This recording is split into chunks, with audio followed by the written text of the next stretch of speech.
We may live over 5,000 miles from Lincoln Financial Field, but what we lack in proximity, we make up for in film study. And each and every week, we'll be bringing you in depth film breakdowns from across the pond and the Sooner State. Welcome to On the Shane page.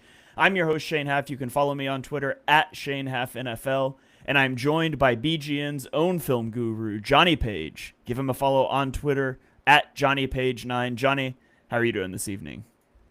I'm good. This is the most Philadelphia week of all Philadelphia, Shane. The Eagles win. They're 2-0. They beat the Chiefs at Arrowhead. Patrick Mahomes, and everyone's mad, which is like perfect for podcasters. We're like brilliant because we can analyze everything, and yet the Eagles just keep us on our toes. It's mad, isn't it? 2-0. You think about it. Cowboys at home. Cowboys aren't great, but still, like, good result. Away to the Chiefs at Arrowhead. Super Bowl revenge game for them, by the way.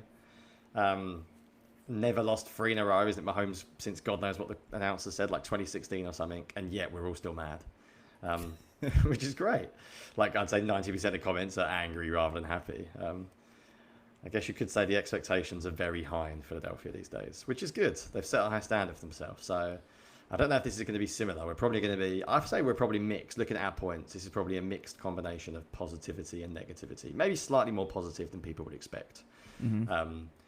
Because watching the game live, I must admit, my gut reaction was just like, are we terrible? Like, even though we're winning on offense? Whereas watching it back, I'm like, no, let's all calm down a little bit. But yeah, I'm good. I enjoyed watching this game back because there was quite a lot to get into. So, yeah. Yeah, I expected to be far more negative watching. I was dreading it, to be honest. Like, I was very negative on the post-game show after the game.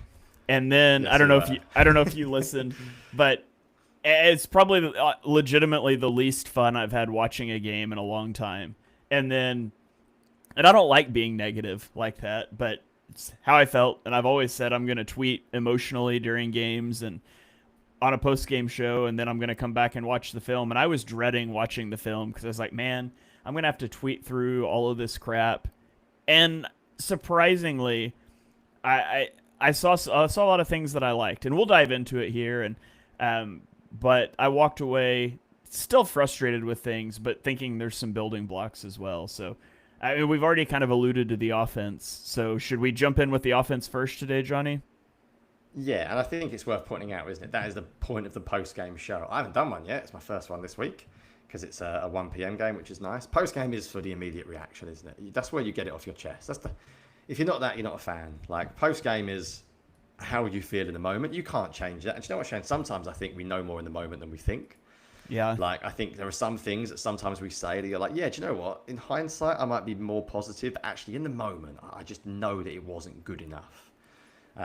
So I think it's nice to have the balance of having the crazy post game and then sort of the calm up midweek show. And yes, let's do the offense because I think we have to start there this week, don't we? Yeah, I think so. So let's jump into it. Jonny, do you want to take the first shot here, or do you want me to? Why not? That would rely on myself checking what I said first, because I was expecting you to. So I'll tell you what, yeah, let's just start philosophical. Let's start with a nice philosophical point. I don't even think I have a clip for this one, so good to start a film show. Let's just get the philosophical point out of the way that I want to mention. I put winning ugly as my first point. And I guess there are so many stats going around about the Eagles offense this week. I'm not a massive stats guy, as you know. I leave that to yourself and Eric. But I'm a very big basic stats man, right? And I look at the Eagles offense on this game, Shane, and you probably know more about like the EPA than the basic stats. And I see 216 yards, 94 passing yards, 122 rushing yards, 3.7 yards per play, 5 out of 14 on third down. And I think that is abysmal.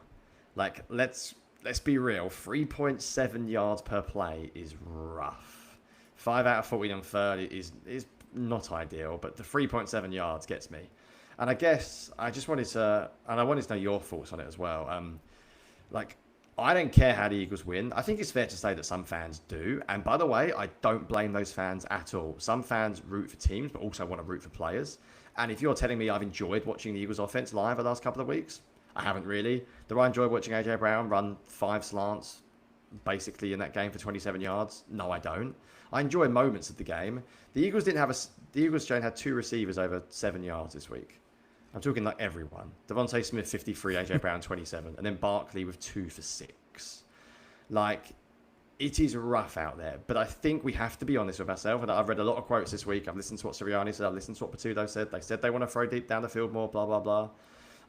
The one thing they keep coming back to is the way the game was going. And I think you have to give this coaching staff a little bit of credit, despite the numbers I've just read out. I think they have a very good sense of what the opposing team is doing on offense and how they can win a game. And despite me saying that, I can easily say if Travis Kelce doesn't drop the ball, they lose. And I think you can always get into that. But I do think in general, the team seems to find a way to win. And I think you can't ignore the turnovers. Like, Jalen Hurts is so careful with the ball. Arguably too careful at this point. But his record in the past, 16, 20 games, the last couple of years, is absurdly high. And I think just philosophically, do I enjoy watching it? Not always. It's quite a struggle out there. But I think the Eagles have this amazing mindset. I think the players do. I think the coaches do. That it's win at all costs.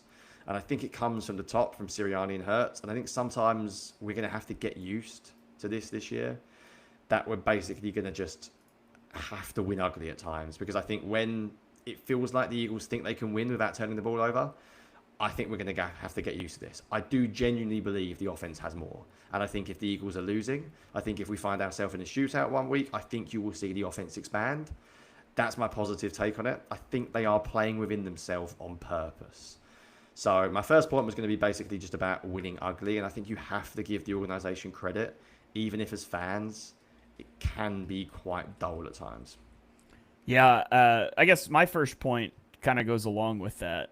And so I'll just talk about some philosophical things too. But Dennis Selman put out on Twitter after the game that the Eagles offense had negative 0.57 EPA per drive and a 31% passing success rate against Kansas City.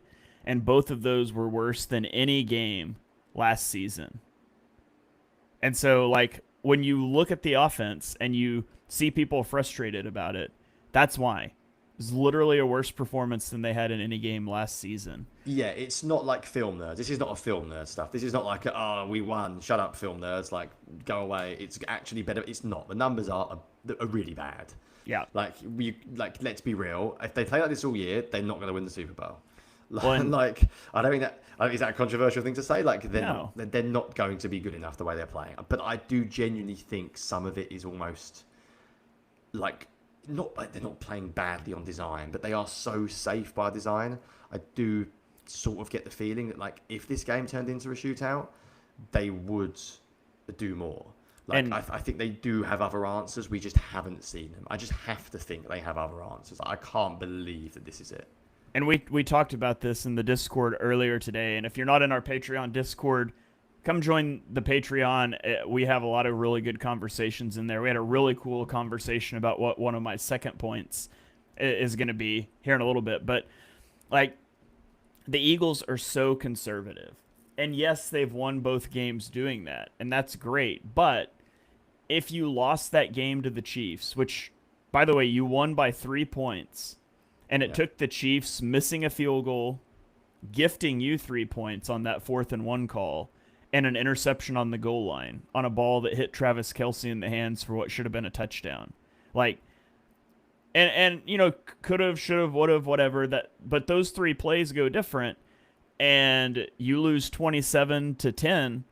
This would be a really frustrating thing that you gave away a game trying to be so conservative. And Dennis Selman also put out that the Eagles have averaged a turnover in they've averaged a touchdown worth of EPA on turnovers each of the last 2 games, and they've won by less than a score. And you cannot rely on those turnovers all season long to win football games. And so they need to spin that dial and get a little more aggressive. One more shout out for Dennis. Go follow him on Twitter if you're not. Dennis Selman 33. But yes, he's class. I'm going to bring him up again later on. All right. Well, 2 shout outs for Dennis at the same game, because I had another number he put out this week I was going to mention. He said, by my count, the number of Eagles dropbacks with an eligible receiver who lined up on one side and ran a route to That the was other my point, side. Shane. Okay. Stole my point. So any sort of Outrageous. crossing route, any crossing Yeah. route at all, it's been 20% of plays in the first 2 games have had a receiver run across the field. Like, what are we doing? Yeah. What Have are you we seen doing? this week's number that he tweeted? It was like Yeah, it's 15%.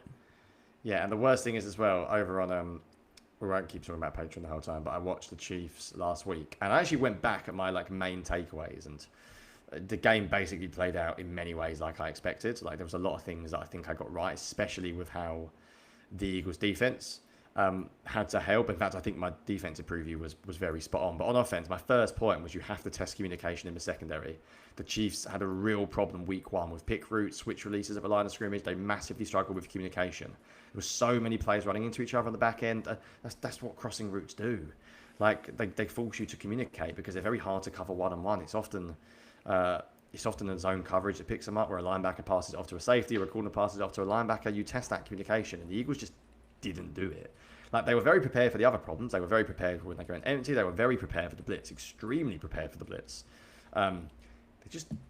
The crossing route thing is really weird. Like it's taken the NFL by storm, basically the past 10 years. Like just simple crossing routes, and the Chiefs do it a lot as well now. And they caught the Eagles out a couple of times in this game with crossing routes as well. The big touchdown was because the crossing route drew a safety out, and also to do with alignment. But like we'll get into that later. But it is just sort of bizarre. But there we go. Let's jump into your second point, Shane, because I think. Well, my first point. Sorry. Yeah. So my first point goes along. We could with, talk about how the Eagles win forever, couldn't we? But yeah, my first point goes along with all of that, and I've tweeted about it, but it's just how siloed the Eagles' offense is.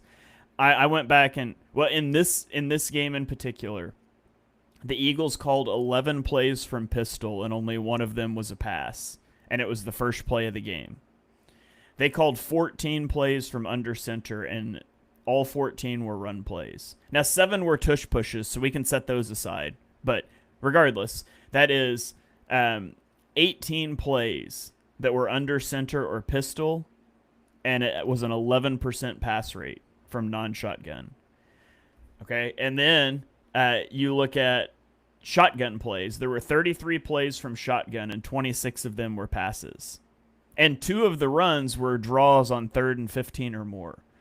And so if you exclude those draws, you exclude the tush push, it was an 84% pass rate from shotgun and a 5% pass rate when you weren't in shotgun. It's not just a one-game thing. You add in the Cowboys game. Through the first 2 games, the Eagles have a 79.2% pass rate from a shotgun and an 11% pass rate when they're not in shotgun, excluding tush pushes and kneel downs. I mean, it doesn't get any more high school than that. When we're lining up and teams can say with almost absolute certainty if it's a run or a pass based on where your quarterback is standing, that's a major problem, and it is such a simple solution. And so if you're not going to ever call pass plays from pistol and from under center, just throw it in the garbage and go back to being a 100% shotgun team. But you can't continue to do this.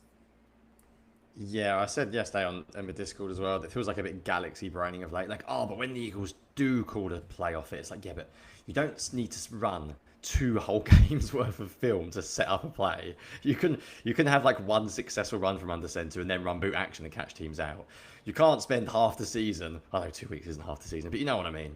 You can't spend like 2 weeks setting up week 3 Rams, and then in the third quarter they're going to run one play action from under center, and they're going to go, see, this is what the Eagles have been building up to, and it's like, well, let's all calm down. Number one, they may have completed that pass anyway. Number 2, it's week 3. Every game matters in the NFL. The difference between the 1 seed and the 2 seed is huge. If they lost this game, but then they went, yeah, but you see, we're going to catch week 4 with a tendency breaker. Like, that's nonsense. That's such galaxy braining. And also, Like, I could show you, and I don't have these clips prepared, but I could show you by the second half when Jalen Hurts lined up in the pistol or under center, from the first step of his drop, the safeties were sprinting to the line of scrimmage because they knew with 100% certainty it was a run play. So you want your run game to be better, start throwing the ball out of shotgun or out of pistol and out of under center or just ditch them completely. And like, I hate to be negative, but the Packers are going to be really good this year. Their defense is fantastic. The Parsons trade has completely changed what they can do. Shock. Who saw that coming? And the Eagles have a really bad schedule. Not Jerry Jones. These games matter. Like, every game this year is going to matter if you want to get the 1 seed. You can't risk 2 games. I read that this week. I think it was Fran, actually. It wasn't Fran who said it. He had, like, some coaches that told him that it's not a terrible thing because you can catch him out. I was like, in the same game, maybe. Yeah. You might run a few plays on the second drive knowing you come back to it later on. You're not playing, like, 4-week tendencies. Like, that's just not real. They're just being too obvious, basically. And we'll talk about one of those issues I'll get into shortly. Right, let's go on to my second point. Let's get more positive. I think, Shane, this year, and it's early days, it's been 2 years, 2 weeks, so let's all calm down. But I think we might be seeing Jalen Hurts taking the next step. It feels to me like that light bulb has gone off in his head, and I think he's processing things quicker, and I think he looks so comfortable. So my second point was just Jalen Hurts versus the Blitz. And I want to take you back to the Tampa Bay Buccaneers game in the playoffs a few years ago, when Todd Bowles would send the rusher, and Jalen Hurts looked like he had never played quarterback before in the NFL. He was terrified. He panicked. The ball was coming out early. The ball was coming out late. He was taking sacks. This week, he went up against possibly the best defensive mind when it comes to bringing pressure, probably outside of Brian Flores in this league, in Steve Spagnuolo. And I would say he played it like he was basically playing with his mates down the park. The way he dealt with the blitz was sort of surreal to watch him, actually, because he didn't seem to really be phased in the slightest. The Eagles did something a little bit differently this week as well, which is something that I didn't see as much last year, in that they were making a concerted effort to pick up backside pressure and basically allowing the guy in Hurts' vision to just come free. Like, they were very, very happy to have a free rusher running straight at Hurts, but they almost obviously felt like if Hurts can see him, then they don't really matter because Hurts is going to throw it before he hits him anyway. So it was very deliberate. They did it quite a lot in this game. I'm just bringing up my film thread, and I'm scrolling through my phone, and I've got so many notifications on my defensive film from yesterday that I am literally going to bring up separately. Let me bring up my numbers. Honestly, that defensive thread, everyone is talking a lot on that defensive film thread. So let me get back to my offensive thread, because that took me about, normally I go on notifications, that took forever. So I won't deal with like the negatives of this, like the first play of the game when there was pressure. Let's start with play 2 straight away. So this is a really easy example. In this particular one, they didn't have a free rusher, and I'll mention this as well, which is not a Hurts point, but I thought AJ Dillon and Saquon Barkley were exceptionally good at picking up the blitz in this game. Like, probably the best game of pass pro I've seen out of a running back since, a long time. Just like, again, it's not a particularly successful play. I think it was 3rd and long. I didn't get the first down. But Hurts just didn't seem to show any care in the world when he faced the blitz.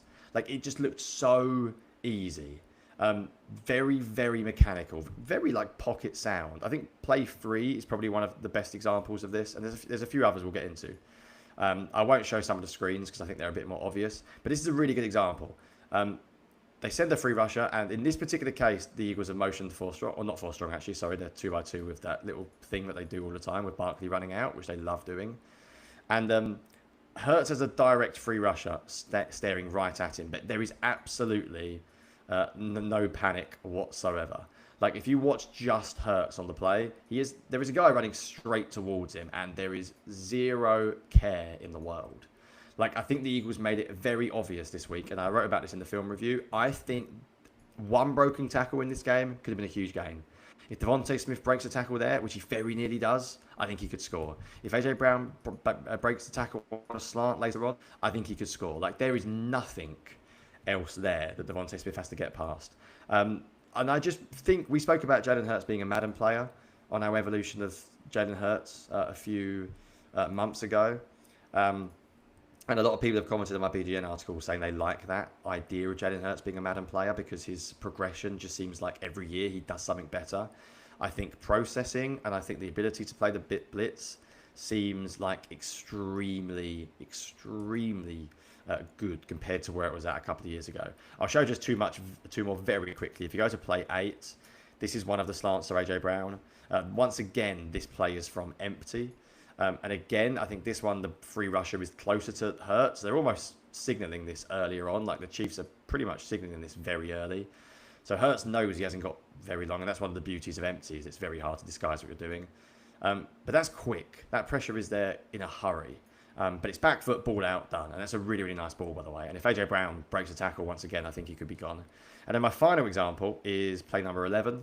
I know we disagree at times. I'm more of a fan of throwing it vertically against the blitz, and some people are not. I will just add, I'm much more of a fan of a slot fade for an outside the numbers vertical route because I think you have more time. But this is, you can see this really deliberately, because if you take a look at the back, look at him block on the backside. Barkley is actually staring at the front side rusher. So this is what I mean about, it's not just Hurts, it's the overall design is really good. Barkley knows Hurts is going to throw this ball that side. Barkley knows where Hurts wants to go. So Barkley knows, well, if Hurts is going to open up to the right, my job is backside rusher. I don't want him getting hit from the backside. So even though Barkley starts on the right, he totally allows this guy to come charging into Hurts, and he takes the backside guy instead. It's basically like allowing Hurts to just throw before he hits him. Sounds really obvious, but if you're going to get hit by something, you want to be able to see it coming. So he knows when he can get rid of the ball. And then the rest is just perfect. I saw someone mention this is underthrown. That's utter nonsense. He's got a guy bearing down at his face. He has to basically throw with zero velocity off his back foot. He just puts it up for grabs. He just says to Devontae Smith, go and make a play. And good players sometimes make really good plays. So I wanted to mention how good he was against the blitz, but not just in this game. I think just in general, seeing him that calm against it was really, really cool, because 2 years ago, he's a different player. Yeah, he was very good against the blitz, I thought. And you could argue that Spagnuolo blitzed him too much because the passing attack had no answers when the Chiefs dropped back into coverage. Yeah. And a lot of the reason they had no answers was because of their over-reliance on 2x2 formations. And let's do it. Horrible route concepts within them. So we had a good conversation about this in Discord and kind of talked about it. And philosophically, the problem with running 2x2 formations to try to beat zone coverage, let's motion into our 2x2 here, is that, you know, at the snap of the ball, let's split the field right now. And if we split the field, we have 4/2 and we have 3/2. And so we're +1 on both sides. You're not forcing the defense to make any sort of difficult decision here, especially when no routes ever cross the middle of the field. But exactly, that's the thing. It's easy. If you go 3x1, you at least make some difficult decisions. Do we push our coverage over? Well, now you've got AJ Brown kind of 1-on-1. Or do we keep it split? And now, okay, well, it's 3-on-3 on this side of the field and you have a chance. And so that's the first thing. The second thing is just what they run from these. And so if I can skip it back a little bit here. On this particular play, they're going to snap the ball. And AJ Brown is just going to like run a little hitch route. And you're going to get like a slot fade, I guess, which could work if it was single high. You might be able to draw this guy down and throw this fade route. The problem is it's not. The Chiefs are going to spin that coverage into too high. And when they do that, this whole side just has no chance. And so we go to the backside where we're going to have a hitch route and a corner route that also has no chance, whether it's single high or too high. Like, nothing about this ever has a chance. And you flare the running back out to that side. And this is what the Eagles do time and time again. This is their solution to the pass game. And so you can see, like, where's Hurts supposed to throw this ball? Well, to Saquon Barkley for a yard. Like, that's the offense. That's the drop back passing game offense again. And so here we go again, 2x2. The Eagles are going to run crash to the bottom of the screen, which you guys know this, but we've got like the slant.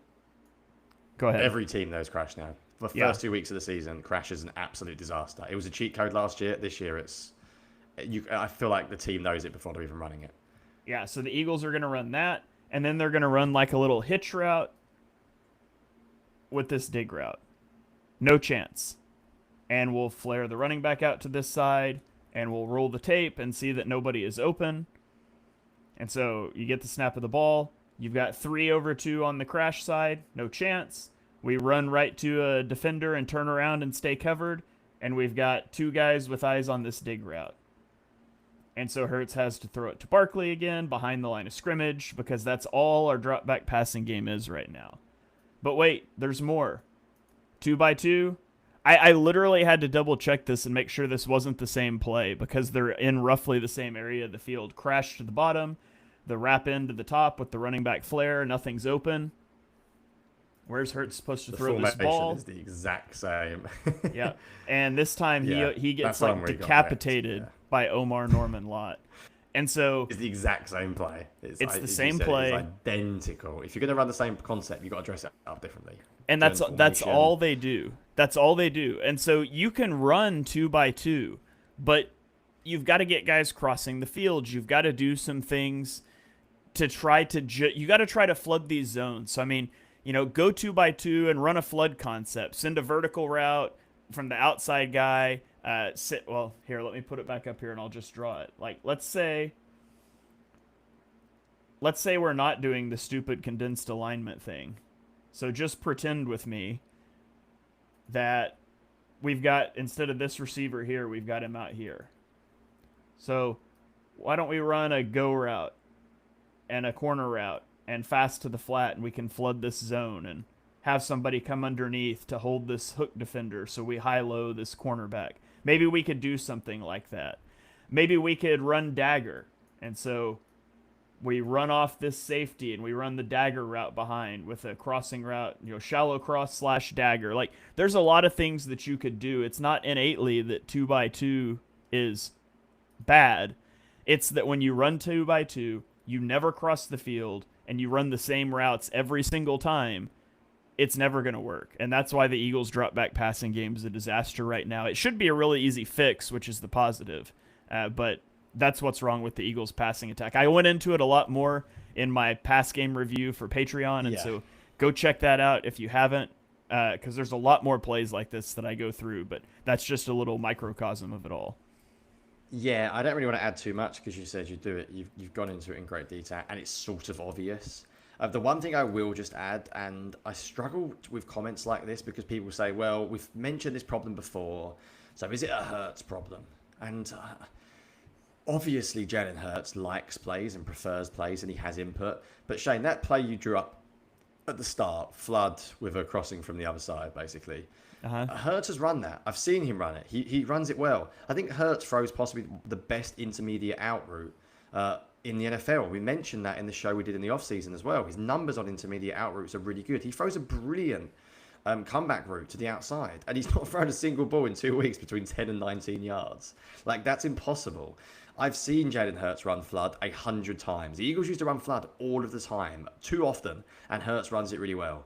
I've seen Hurts run double posts.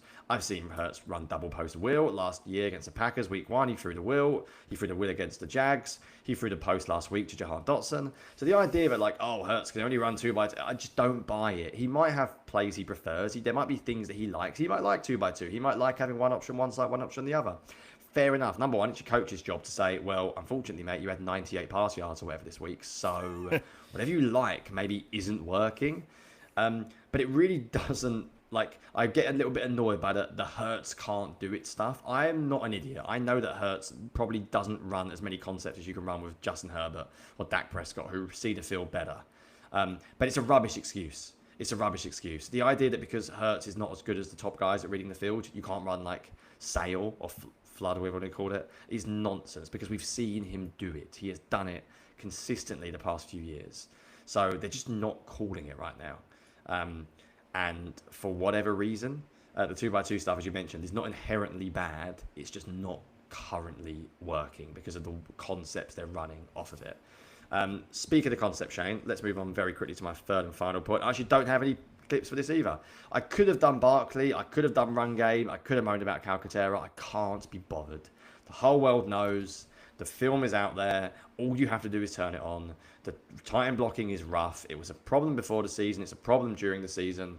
I don't want to talk about it. I just want to talk about the lack of a QB run game, basically, as my first. And I guess this is a really interesting one because Kevin Patullo came out and said, oh, it's coming. And I was like, well, if we lost to the Chiefs, I'd have been said it's coming too late. And I can assume there is some logic here.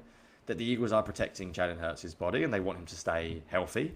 Like, I have no problem at all with that to an extent. When you're winning easily, you're playing a bad team and you're up by 20 points, I don't need Jalen Hurts to take, like, 15 rushing carries or whatever. I think the fact that Hurts has the tush push and the scrambles is not making people realise how little of the run game he has actually been involved in. There is nothing. Because they're not running out of shotgun, they're not doing the natural read option stuff, so there's no read elements to the run game. I've seen basically zero QB draw. QB counter bash chain, the Eagles' cheat code the past few years, like literally a cheat code of a run play, has not been called once. Let alone the other stuff we haven't seen to do with Barkley's run game. The run game design is so bland, like incredibly basic. I think people were focusing too much on the tight ends and the condensed formations. And I'm like, people aren't talking about the general run game. They ran outside zone pin pull toss in this game. And I was like, oh my God, this is beautiful. And I saw Cam Jurgens pulling and I was like, oh yeah, Cam Jurgens is unbelievably good when he pulls. And they just haven't used him. He just runs outside zone or inside zone most plays. And by the way, that play did actually, I think it went for 9 yards. It was a successful call. And on that play, the tight end got absolutely blown up, Kylan Granson. And so the play nearly didn't work anyway. I actually think I might have clipped that up, Shane.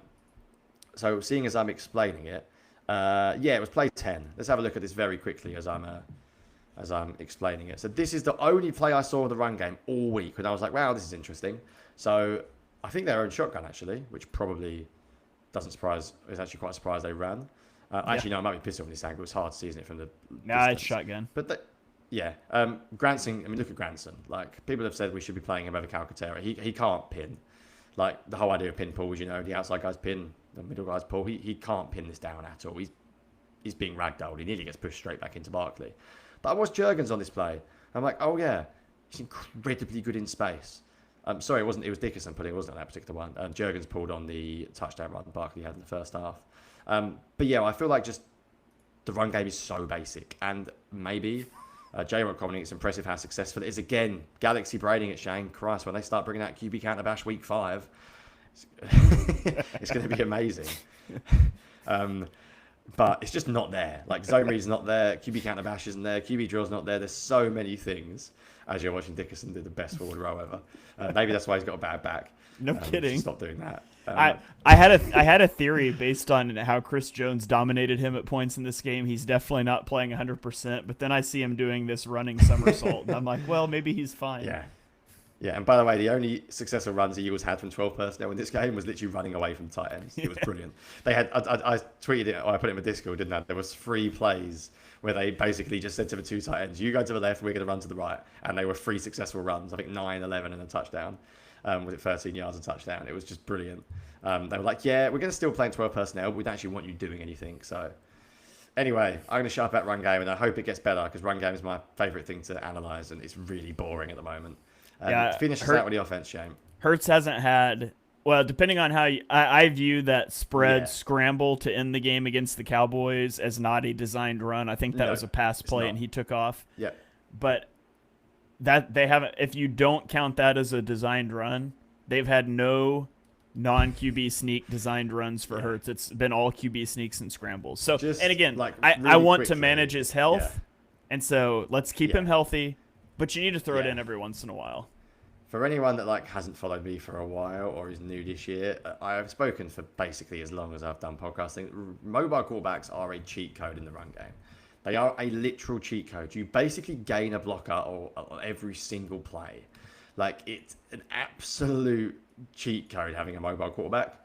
And the Eagles are just like, oh yeah, we're not going to do it anymore. And I'm just assuming they're keeping him healthy. So I won't get too mad now because they won 2 games. If we're doing this by week 8 and we're 6-2 or 5-3, then I'm going to be more annoyed.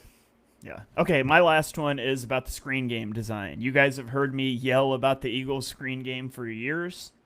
Now I'm going to whisper into the microphone that the Eagles screen game is my favorite part of their passing attack right now, which isn't just because their drop back passing game stinks. I think they've got some cool designs. And so I'll show a couple here.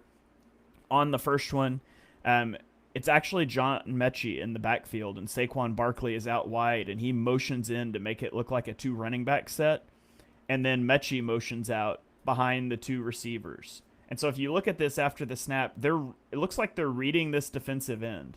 And now you've got 2 receivers out in front to throw blocks on 2 guys, and you're going to have Mechie one-on-one with a safety. Now, unfortunately, this one's not executed very well. The pass isn't very good. Mechie has to like completely stop and break his momentum. I would argue Devontae Smith targets the wrong guy to block. A.J. Brown doesn't block, and so it doesn't turn into a good play, but I did like the design of that one. And then we get to this next one. The Eagles are going to motion. I don't actually, maybe that's Mechie. I don't actually remember who that is. Across the formation here. And then they're going to throw the tunnel screen to Devontae Smith. But I want you to watch the linebackers. Look how the linebackers react to this motion. As if the Eagles are ever going to give the ball to somebody on a jet sweep. But look how far they come over. And now you've got linemen out in front. Look at that. That's beautiful. That's beautiful screen game design. And so I really like that. And then this play is interesting. And I was going to ask you what you thought. But they motion Jahan Dotson like they're going to run him in orbit motion. And then they bring him back out. And so I wanted to do this on the film review, but I'm curious what you think. And so A.J. Brown's going to run a slant route at the top of the screen. I think you could read this slant route, potentially. I don't think he is, though. I think he just glances there, and really they're trying to throw this little swing route behind Saquon.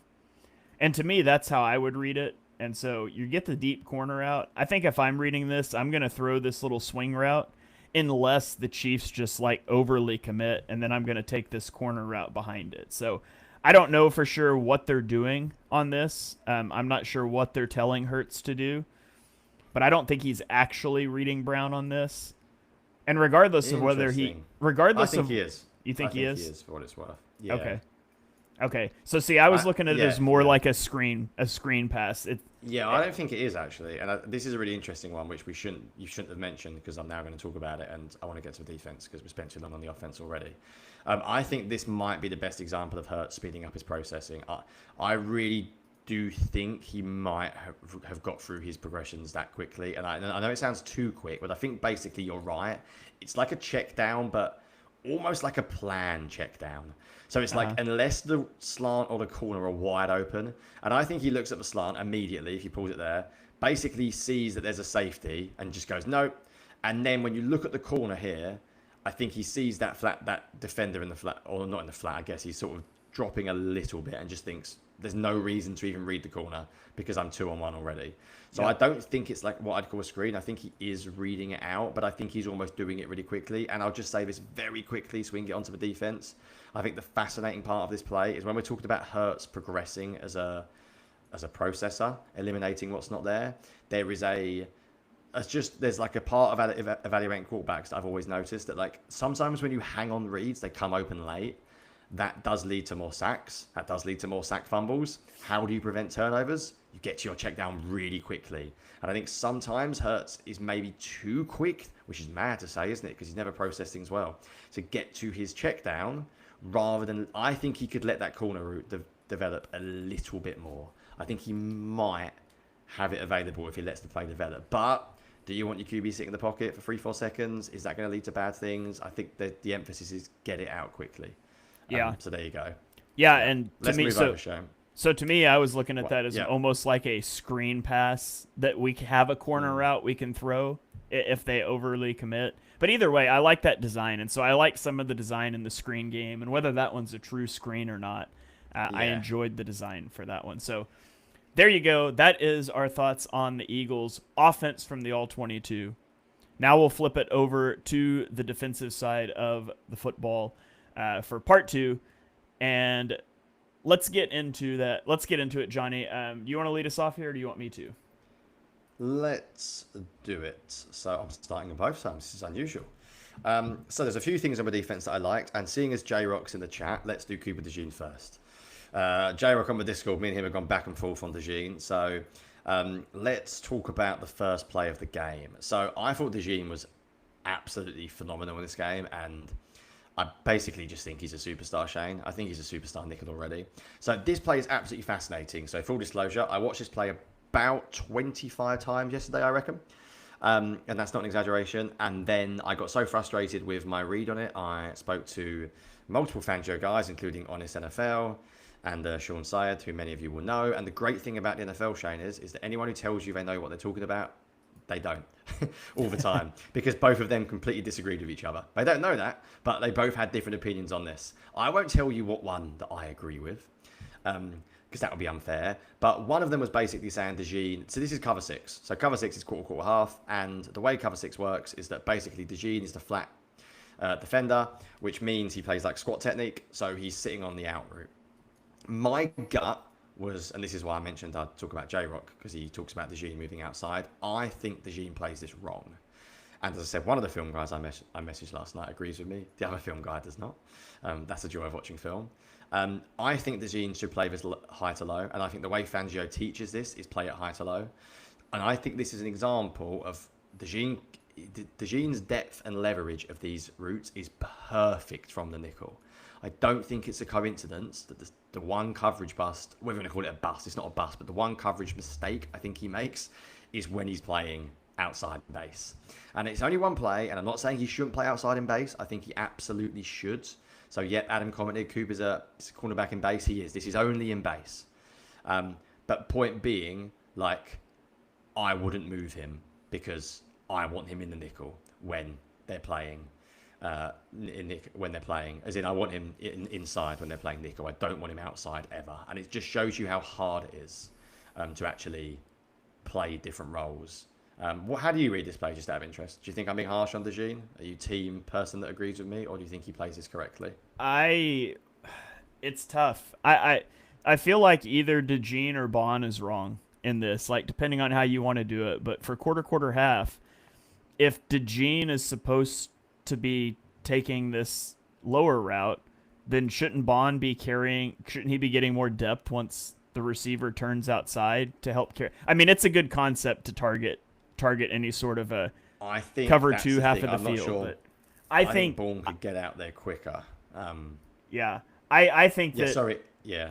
I would prefer for DeJean to be going high to low here. Like you got to respect that vertical threat. He's too flat. Regardless, I feel like he and Bond should be looking at this inside guy, saying, if this, or the outside guy saying if he goes vertically, DeJean's got to get more depth and Bond's got to get out to the flat. So I would say that's a little on DeJean, but it's a good concept to dial up against. And Adam just commented about how they play nickel like 80%. Yeah, sorry, Adam. I'm not saying that it's a problem. I'm saying that there are some people that want to move DeJean outside in nickel as well, because the outside cornerback position has been so weak through 2 weeks, and I would not move him. And I'll show you 2 plays, Shane, as to why I wouldn't move him. Because I think basically DeJean was just unbelievable in the slot in this game. So the first one I want to show it was a little bit further down. There was a tackle, play 5 and then play 6 back to back. So play 5, he's just in coverage and he's got the flat and there's nothing really going on. The Chiefs end up checking it down to the flat, and the way DeJean reads this, because he's coming inside, because both the Chiefs receivers are running inside, he instantly recognizes that the running back is sneaking out to the flat. This is one-on-one with a running back in absolute, like, as much space. If this is the running back's dream, and I think it might be Pacheco, who, to be fair, doesn't have any wiggle in the slightest, but his open field tackling is so good. There's that play which you were like, that's what I want my nickel doing. Like that nickel safety hybrid. That's what you want. You want basically your nickel to be a corner and a safety in one, don't you? Is there anyone that fits the role better than DeJean? Like he's a corner and a safety in one. And then the next play. That's actually Kareem Hunt, by the way. Was it Kareem Hunt? Yeah, he also doesn't have much wiggle these days, to be fair. And then play 6 is just like Juju Smith-Schuster is not a small receiver. He's a big guy. And they're throwing us basically just a quick screen. And Juju Smith-Schuster is running straight into Cooper DeJean. And he just throws him off. Like, just get off me. And then tackles as well. Like, if my nickel corner can do that, the modern NFL, Shane, the motion, the playing to the flat, how much do modern defenses get stressed horizontally in the world we live in? Just think of like the Dolphins. Think of the amount of speed there is at the receiver position. We don't really do the whole old school. We do have a few, obviously, but there's less of like the Randy Moss down the field jump ball receivers. There's a lot more RPOs. There's a lot more RPOs with bubble screens attached. There's a lot of gadget. There's a lot of quick throws. This is the world we live in at the moment in the modern NFL. To have a nickel who can just blow for a receiver and blow up a screenplay is invaluable. Like, I think he's exceptional. There were other plays in this game I could have mentioned. I said this, I think last year, it was like, yeah, Quignon's a superstar, and then DeJean is like the tier below. I think through 2 weeks, DeJean's been better. And Agreed. I know 100%. That's I know it's nickel versus outside, and we've had this chat in the Discord about nickel getting paid less and stuff, but I don't think he's any less valuable to this team as a nickel defender than Quinion Mitchell is outside. He's more valuable. Now, if DeJean was a 20th pick in the first round like Quinion was, you'd think, wow, what a pick. I just think he's so intelligent and he's so physically gifted for that position. It's awesome. It's really cool to see. Yeah. All right. I'm going to cover the points of mine out of the order I sent them to you, Jonny. That's fine. If that's all right. I'm moving around all the time anyway. Yeah. Let's talk about Mahomes scrambling, because that was a big thing in this game. He rushes for 60 yards in the first half, and that was the majority of their offense. He only rushed for 6 yards in the second half. And I think there was a common denominator. And this first play actually doesn't fit that, but I'm going to point it out as well. But just watch Nolan Smith on his pass rush here. And we've talked before, against mobile quarterbacks, you have to have rush lane integrity. And just watch how far upfield Nolan Smith runs here. Like, he's trying to turn the corner 11 yards deep. And you just can't do that. And it just gives Mahomes an easy window to escape out of on a 3rd and 1 to get a first down. So rush lane integrity is really important. And Nolan Smith doesn't do a good job with that one there. But that wasn't the main issue. I actually think the main issue came from the Eagles poorly executing stunts. And those were allowing Mahomes to escape. And so on this one, you've got Zach Bond lined up over the tackle. And the Eagles are going to try to slant both defensive tackles that direction and loop Zach Bond around behind Jalen Carter, which is great as long as you time it up right. But in actuality, what happens is Zach Bond runs into Jalen Carter, who also just doesn't appear to really be firing off the ball here, to be honest. That's not a lot of effort there, in my opinion, from Carter. And I thought Carter had some good plays in this game. This was definitely not one of them. You tell me. But that contact allows Mahomes to get out. And then, of course, Makuba is not able to bring him down, and he scrambles for the first down. Here we're going to have another stunt gone wrong. This is going to be an ET stunt, which means the end goes first, and the tackle is looping around the edge. The problem with stunts like this is now you've got a defensive tackle who is generally not as quick as your edge rusher in contain. And so Jalen Carter is trying to turn the corner here, and he slips and he ends up on the ground, and it gives Mahomes a lane to scramble. And he doesn't just scramble, he scrambles for a touchdown on this one. And so stunts were an issue, I think, in this game. And this one's not a scramble, but this one's still a tackle twist. And so you can watch the defensive tackles, and they run into each other. This time it's Moro Ojimo and Jalen Carter. And so the Eagles will try to run some stunts and things. And, maybe it's a byproduct of Carter missing last week and just being out of practice, because he was involved in a couple of them. But that's something they're going to have to get cleaned up, or they're just going to have to stop doing, because I think it was the major reason why Mahomes was able to scramble the way that he did. Yeah, let's just be real, Shane. Carter was not physically there this week. A bit weird, week 2 of the season. I think Vic Fangio sort of gave him a pass and said, our practices aren't that long anymore, and you have to get up to speed. But he wasn't there. He'll be there, but it's just filed it away, and a little bit of a concern. I wrote this, and it hasn't been published yet for DeJean this week, Shane. This was what I wrote in the for play 2 of my film for it. I said, one of my only real frustrations with Vic Fangio's scheme is how it sometimes treats quarterbacks like Patrick Mahomes, who are good athletes but not elite runners. Basically, I think Fangio has a plan if you're like Lamar Jackson or Kyler Murray and you run a lot. But those quarterbacks that are mobile enough to punish sloppy rush lanes, I don't think we do enough differently. I think 7 rushes for 66 yards is too easy. And I think, in all honesty, they were easy rushes as well. Now, you can... and also, the Eagles play so much zone, you'd think it would be not as much of a problem, because they're not a heavy man coverage defense. And man coverage is often when you don't have eyes on the quarterback. But sometimes where they zone match, they can get so... basically, because they match, it sounds obvious, they don't drop to a zone. They match where the receivers go. Sometimes their zone coverage can be all over the place. Like, so you look in the middle of the field and there's no one there because the Chiefs don't have anything in the middle. The Eagles just don't bother matching anything in the middle. This is a good example. So you look up and that whole there's just nothing there. So I think like they have to come up with something. It's either rush lane integrity. It's either sometimes defensive tackles can rush, but they don't really fully get after the quarterback. They can just like have a look. Which, by the way, general, on this one, yeah. Why is there such a big rush lane? Jalen Carter ends up on the ground. Yeah, he gets wrecked. Yeah, Yako did comment as well, saying it was hot as hell. Yeah, I'll give him a pass. I'm not going to talk about Carter because I think he'll be fine. Carter had some good plays too. Ready. By the way, he had some good moments. He did. So I do think that was a really good point to mention, the quarterback running, and I've mentioned it in my article this week. I think Fangio has specific plans. I put this for elite runners, but I think sometimes it's the mobile but not really mobile quarterbacks that can cause us more trouble. And I think the Eagles do need to have a plan for it because 7 rushes for 66 yards on some quite key downs as well is too easy. Right, let's take my second defensive point. I've done DeJean.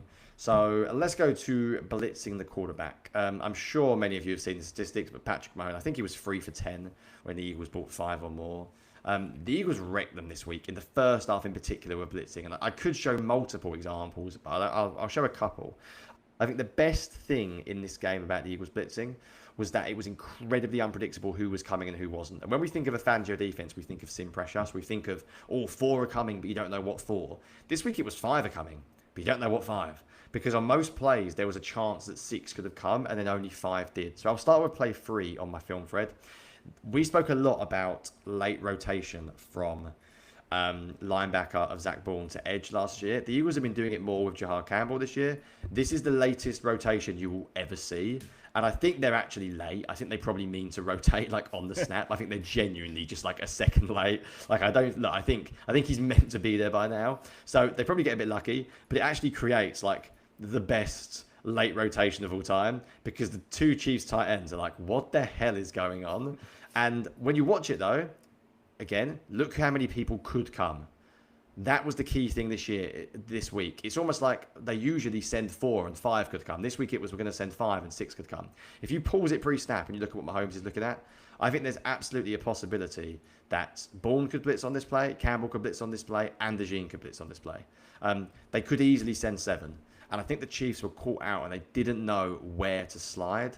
And I think Fangio was just in his bag. And Mahomes was really poor against the blitz because he basically didn't see where pressure was coming.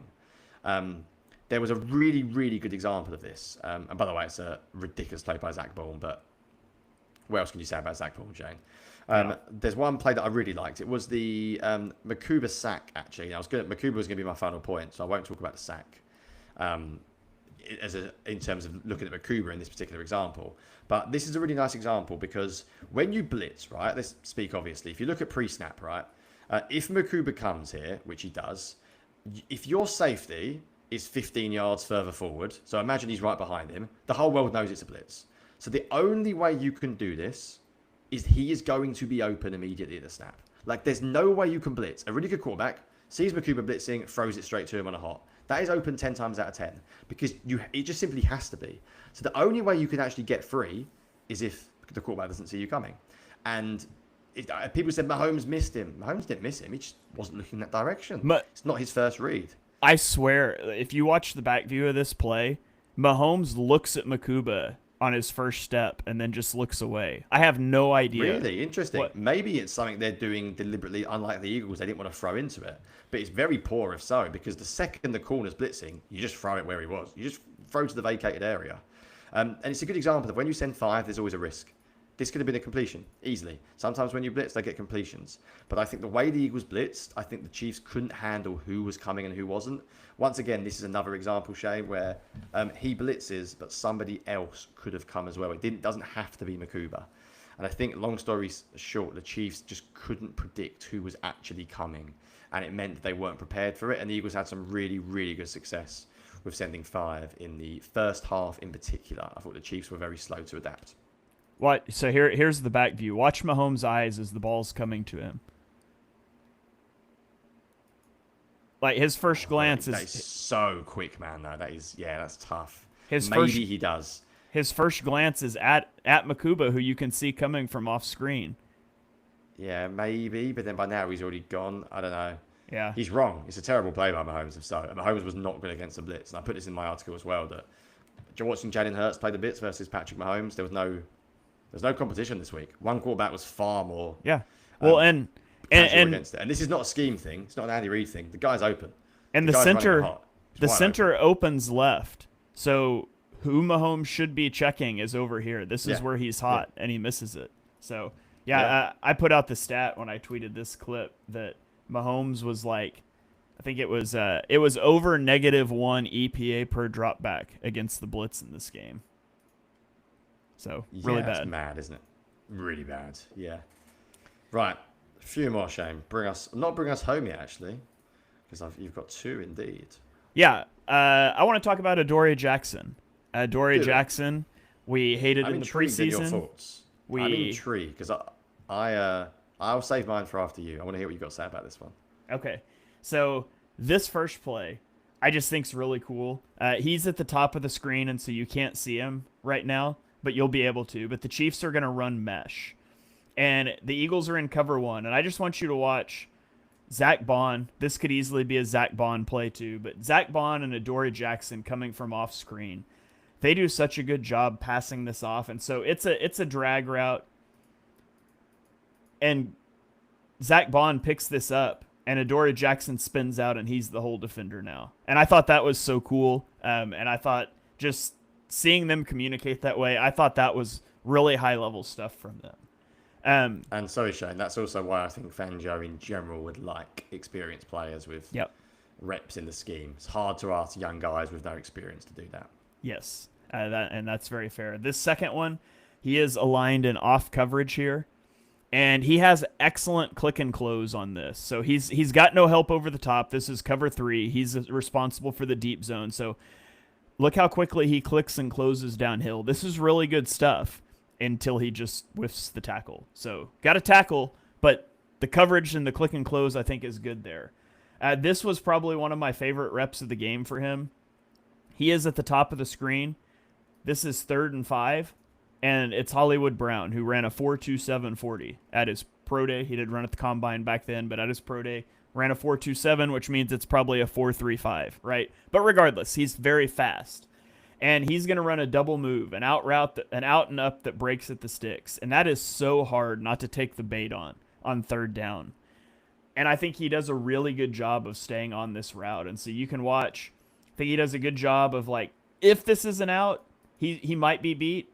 He'll probably be able to make it a tougher catch, but he does a good job of flipping his hips. And, I mean, Hollywood Brown gets a step on him. That's going to be a hard throw. Mahomes misses it. You know, we saw CeeDee Lamb drop one that was a good throw on a play like that. That's just a tough play to make. And so I thought he did a good job of making that one difficult. And then on this one, he's at the bottom of the screen.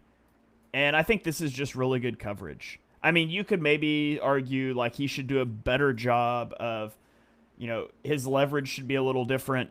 He should be splitting the inside and not get beat to the inside. But he walks up to press, and he's right there at the catch point.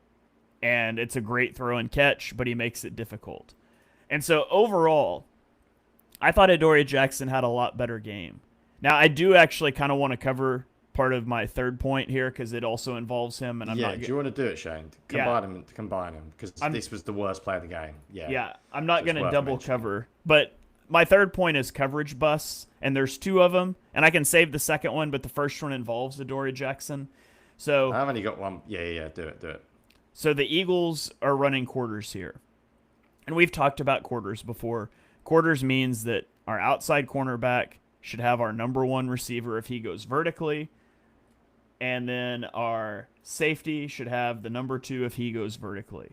And so how this is going to play out is we're going to get sort of an inside release into a corner route, I guess, and an out route. So both of these meet the qualifications for going vertically. Adoree Jackson should be carrying this number 1 receiver. Now, there's some coverage checks you can do. You could like palms this to read it where you're going to take the outbreaker and pass that one off. I don't think that's what's happening here. Reed Blankenship certainly doesn't think that's what's happening here because he is all about this out route. And so I'm just going to assume that Reed Blankenship doesn't blow an assignment here. But you can see he drives down. Now, he's going to end up running into Adoree Jackson. And it leads to a coverage bust that's wide open. And Patrick Mahomes, the media's favorite quarterback, just airmails it from a clean pocket. But the tush push is why they lost. But if you look at Jackson, I don't understand what he's doing. Like, for one, if he's responsible for carrying this vertically, he is playing so far outside without having inside help right now. And for number two, like, even at that, if you're just going to close on this, if it goes across the middle of the field, it's going to be hard to pause it here. But the way that he, like, twists his shoulders so much and starts to turn, I don't know what he's doing. Like, does he sense Reed Blankenship and thinks he's getting... I don't understand his technique and what he does here. You know, generally I'm going to say the guy coming downhill needs to avoid the guy that's turning and looking over his shoulder running uphill. But that's just not where he should be. And so I'm putting this one on Adoree Jackson. I think he's covering the right guy. I'm just not sure why he's like falling back like that. And so this easily could have been a touchdown. And that's a coverage bust that I'm willing to say is like 95% Adoree Jackson's fault. What are your thoughts on that one? Yeah, we've already overrun, so I won't talk too much about this particular play. But I was gutted because, you want my honest opinion, Shane? I thought he played well. Yeah. I said in the preview that the Chiefs were going to go full strong and target him, and he was fine. He was actually fine. When I watched him last year for the Giants, I thought he was fine. He was still good in this game, but then he does that. And it's so infuriating because it's a really bad bust. And it's like, oh, come on. We don't even need you to be brilliant. Just don't do that. Because if you're average with coverage busts every week, then it's a nightmare. So it's a real shame because I thought he played well. And I think the Eagles made the right decision to keep playing him, in all honesty. Because every play I saw of Jacory and Bennett, he's got two arms around the receiver. So I'm not convinced. I think the Eagles' best chance to not get PI every drive will be Adoree Jackson. Tell you what, Shane, should we just do the last play of the game? The last defensive coverage bust. Seeing as you've already mentioned it, should we just do it now? Because I think this is one of the most interesting plays of the entire week. And then I'll finish us off on a positive. And we're already overrunning, of course. So yeah. Okay. So this play can be read in so many ways. I'm interested to hear your take on it, and then I'll give you my take after. Seeing as it's your point, you start us off. Okay. So here's what I've got. This is cover 3. And so because this is cover 3 and the way Fangio wants to match and the fact that we're going to a trips formation here, the way you're typically going to do this is Andrew Makuba on the backside has this receiver if he goes vertically. If not, he should be dropping into a deep third. On the other side, we've got receivers. Our outside most receiver is number 1. We number him outside to in, right? 1, 2, 3. Our outside most receiver is right here, Quinyon Mitchell. Number 2 should be Reed Blankenship. Number 2 should be Cooper DeJean. Number 3 should be Reed Blankenship. Where it gets tricky is, well, let's just play it out first. The first mistake is that Andrew Makuba just doesn't get depth. And that's the first domino to fall. So if Andrew Makuba gets depth, Reed Blankenship probably releases this crosser. He's probably underneath this post, and none of this probably happens. So my primary fault. Okay. My primary. Yeah. All right. My primary fault, I'm going to put this on Makuba. But there's a miscommunication here between Quinyon Mitchell and Cooper DeJean because we can't know that Andrew Makuba is not going to be occupied vertically. So we have to be able to cover these 3 routes from these 3 guys without Makuba's help. And they just can't do that. And here's why. Cooper DeJean and Quinyon Mitchell get mixed up. And so the number 1 receiver is the guy that's on the outside. Well, when they snap this ball, who's the outside guy? It's really tough, right? I mean, yeah. They read this out differently. And so what they're going to do... It's a really good play call. Really good play call. They're both going to follow this wheel route, which is on the outside, and then this post route comes here. My gut instinct, and I don't know how the Eagles are told to do this, my gut instinct is that on any sort of switch release like this on a motion, I would declare this guy the number 1. Even though he's snapped inside, he immediately becomes outside. So I would say that's Quinyon Mitchell's guy, and the guy running the post route is Cooper DeJean's guy. And so see, it's funny. I see it differently. Yeah, so they both follow the wheel. Because of his position, I think DeJean takes the wheel, and DeJean is correct to take the wheel. And I think that when you look at it here, like right now, just go back like 3 seconds, Quignon's passing him off. But I'm like, why? Why are you passing him off? Because DeJean, we know in the Fangio defense, when they run, if they send like 3 vertical routes, the nickel or whoever will normally track back as well. He will cover it deep. So I think Quignon has to sense danger, and I think Quignon has to get on the post now. I think Quignon's late. I think even if Makuba gets a little bit more depth, I think Blankenship's going to carry the crosser to him anyway. So I think this is a really tough one, but I think this is Quignon. Just the way I view it. Interesting. Yeah. So to me, Yeah. I don't know. To me personally, I would call that wheel route that DeJean latches onto the number Here's one the receiver. question, Shane. Just like, look at where Makuba is. Even if Makuba's 10 yards back, I think Blankenship has to carry that. Like, I think Blankenship's carrying that to Makuba. Well, I think Makuba should be, like, as soon as Makuba recognizes his guy's not vertical, he should be back. But even if he is, and he should be looking across the field to pick it up. I think Blankenship will have to take him a little bit. That's my gut. Yeah, I would be interested to know what Fangio inside running says. a post, just be honest, Shane. If DeJean's playing the flat in this or whatever, I can't imagine him carrying the deep vertical post. That's a hell of a long way to go. Look at where he starts. Like, I think immediately DeJean takes the outside guy. Like, I think it's basically done there. I think from now on, even if there's a bust at the start, from now on, when you hit play, literally play a second, right, Quignon's got to get to the vertical guy. Yeah. I think that guy's instantly DeJean's guy. So I think it's on Quignon. And just, by the way, in the preview, I said one thing from the Chiefs Week 1 film was they ran a ton of deep crossing routes, free to the sides, to stress communication on the back end. And it's funny how crossing routes can lead to big plays. Yeah, huh? literally, that's what they did. I called it. I kid you not. I was like, wow, they're running loads of this. They did loads against the Chargers. And that's why you do it. You test communication, because even the very, very best defenses can make errors. And yeah, it's a beautiful pass. And Quignon's recovery is unbelievable. But Yeah. I'm going to put it on Quignon. I would love we to could hear probably somebody spend forever ask discussing this, Fangio. couldn't we? Like, I would love to get the actual answer from Fangio. Like, how should this play out? Because I'm not sure. Oh, it'd be amazing. But, wouldn't it? Instead, yeah. they'll ask something absolutely hopeless. I will just say, I didn't message both my guys yesterday. I believe, Sean was on Quignon as well. Sean was. But it's really tough. And even he was like, I don't really know. I think a lot of it comes down to whether you think Makuba makes an error. I think if you think Makuba's deep, then Blankenship takes, then it all plays perfectly. My gut is Blankenship's going to cover the crossing route anyway, because traditionally the Fangio safeties will cover those deep crossing routes, even if they're covering them to someone else. I think Quignon's got to take the deep route. Shane, we said we're going to be quicker, and we never are, because then one play takes us forever. I went to bed late last night because I there was blame 3 you. plays in this game. It's always your fault. There was literally play 1 in the game for DeJean, the Jackson bust, and that bust, I kid you not, I spent an hour on those 3 plays yesterday, and then wondered why I went to bed late and I hadn't written anything, because I was staring at them repeatedly. I'm going to finish very, very quickly. I'm just going to mention Andrew Makuba. We've already shown him blitz. So I don't need to show that play. We've already possibly shown that possible coverage bust.